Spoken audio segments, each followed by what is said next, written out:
Right, welcome back. Welcome back, part 3. Obviously, you can all do the maths. We're not unscientific. Now, how's it going? How are we diddling? How are we doing? So I haven't forgotten about you. We're not transitioning. We're not doing rainbow. What we're doing is getting the meatballs out the oven. Right, they're done. Right, meatballs are sorted. Alright, whack them in. They've been in, they're ready. They've been at the perfect temperature. Right, the perfect temperature for meatballs. So I will put them over there for a second. The oven's had a spaz. There's the meatballs. They're nice and fruity. You'll see them later. I'll get them out a bit more better later. Alright, I'll look after you. Alright, they just sit there, they can. Right, excellent. Now, right, we've got to quickly grate some cheese. Right, we need to do some cheese grating. Now, I've got here some 9-month-old mature Gouda cheese, right? I've no idea if it's any good. We're going to use it. But we have got some half-decent extra mature cheddar, so we're going to do that first, alright?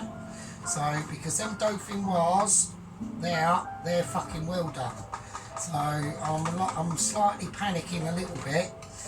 I've done them, we've just done them to such a specific nth degree of perfection. It's literally down to minutes now. It's literally minutes. And that's why that you need to always be as amazing as I am. So I don't know how I'm gonna fucking. I've got to cut this fucking wind off, and I can't. Oh shit! Right, fuck off. That's a bit tough. Right, obviously now normally the cheese that I have to deal with is not as tough as that. So right, fuck off. Okay, right. I'm going to grind this in. So we do need. Now these are Dauphinoise potatoes, okay? Now a lot of what Bernie's and sub-Michelin people, like chefs, make the massive mistake with is they always overdo it on the cheese. You don't need to, right? It depends on the cheese you've got and the quality, right? So if you're dealing with my sort of expertise, then you will know that the cheese I'm doing now is probably exactly perfect, right? And it will be. Right, that'll be fine. Don't worry about that. That's enough cheese. That should be fine on the cheese. Right, I need a bag. I need a bag. I don't need a bag, I just need a food bag to put the cheese away. I'm going to keep the cheese rind, because that's always useful more in the future endeavours that whatever we come up with. Right, I've got water on the boil there, that's for the broccoli. We're going to salt that. That gets salted, right? Okay, here we go. Oh shit, I've got that on the fucking thing, haven't I? Cock. I don't want that, that's bad. Right, okay, let's do it. We're lining it. I've got to get this done fairly quickly because we are up against time. So this is literally going to be a case of not wish me luck, but just wish me more like expertise and perfection. So here we go. So I'm just going to get some potatoes and I'm just going to plonk them in. But we want to try and layer them as we do, alright? So I've got to do a little bit of tiptoeing because I am a little bit short. So there we go. They're not too. They're actually perfect. They're actually perfect. So I'm going to call that. I'm going to call that first layer because we want to do this in layers and stages. All right. So. Mix the Gouda in with the extra mature cheddar. See the parsley flakes in there. And and I'm going to sprinkle that in. I'm sprinkling it in like a Michi. Alright, like Michelin's do, because we are the best. So, here we go. There's another layer. Now, I do this loosely. Right, we don't hang about on doing this.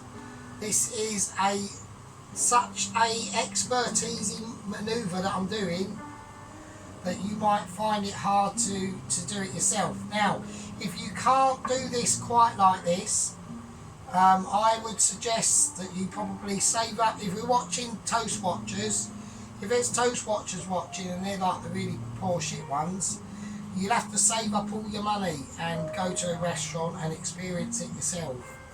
That is just how it is, I'm afraid. Right, we are going to have to use some forkage. Now, I want to spread these out as sort of levelly as I can. Right, so we're just manoeuvring the potato around, so it's a more level playing field. Right, so I'm going to add some of this juice. I'm going to add some of this cream in there. I just want it to fill up. Not too much though. We don't want to overdo it. If you overdo it, it'll come out too runny. Right, so, but we want enough liquid in now, right, for that. Oh shit. So it just gives it extra flavour, it's fine. Right, so you want it sort of like that, alright. So you've got a nice little jiggle going on in there. Give it a jiggle, give it a nice little move around and see how you feel. Now that's obviously, it's going to evaporate, alright, so let's be sensible what we're doing. Let's just go for a little bit more cream. That should be fine. I'm going to give that a jiggle as well. Right, and now we're going to put on the rest of the cheese. And I'm going to go straight down the middle first. Yeah, big chunks in there as well. Just, it all goes in, mate. It's all the properness. Right, this is going to be an amazing Dauphinoise potatoes. I don't even need to say hope. I almost said hopefully, didn't I? I don't need to. Right? You're watching Michelin. Yeah? The Michelins, they know. You know, we've heard on the grapevine they're going to watch a video and probably say, we need to create another category of awesomeness because this geezer's too amazing. Yeah? That's what we're talking about. Right, I've got the oven on. About 190. I'm going to whack it in and we're just going to keep an eye on it and we'll see how it goes. I was almost about to say wish me luck there, but I don't need to because, you know what I mean. Right, let's turn that sucker down because that's too high. I just want it on the simmer. Alright, I'm going to keep that over there, that pan there. I'm just going to keep it out of the view of the camera. Oh, fuck's sake. Oh, we've added this. Oh, God. Do you know what? I do hate it when that happens. I really do apologise. So I've had that stupid little bit of my special camera technology getting in the way there a little bit, haven't I? That is annoying. I do apologise about that, people. I really do. So, anyway, right. Dauphinoise potatoes are in, aren't they? So, let's get the meatballs out. Right, let's get the meatballs out. So the pan should have cooled down by now. Now we haven't got to do anything to these meatballs because they're that amazing. Now the smaller ones have slightly cooked more. And this is what I said again against doing small. You want to do big meatballs, not small meatballs. You want to do nice big ones, right? So that the juices come out properly. You don't get all this. So they start to over caramelise a little bit too much. Yeah. That's what we're talking about. Look at them babies. Yeah. They are proper pork, bacon and turkey and Richmond sausage and butcher's choice sausage meatballs. They are amazing. They will. I know you're dribbling. I know you're dribbling. Don't get a hanky. Right, stop your dribbling because it's a nonsense. Right. The Dauphinoise are done. We're in the oven. We've all seen it. I am going to slightly turn it down the oven a bit though, because I think 190 is a bit too high. I'm going to turn it down a bit. So I don't want that cheese to burn. Okay. Now, I'm basically going to call that basically a part 3. And in part 4,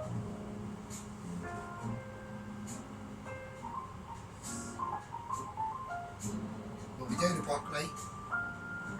We'll be doing the mushroom special sauce, served with the meatballs and the tender sim and the Dauphinoise potatoes.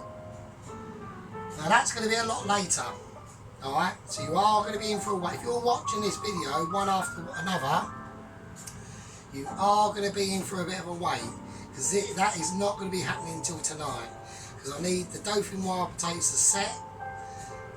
And then we'll put them back in the oven again to heat up, and then everything will come together like a perfect symphony, like it should do, from a Michelin. Because I'm afraid to say, ladies and gentlemen, that you're watching Stardom. I am going to do another video as well a bit later, because I have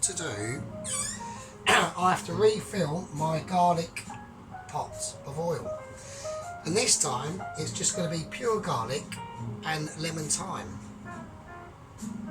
and I'll show you how to do that, because we're a Michelin from behind the scenes and we let our people know, even the toast watchers, that it can be done and you can do it too.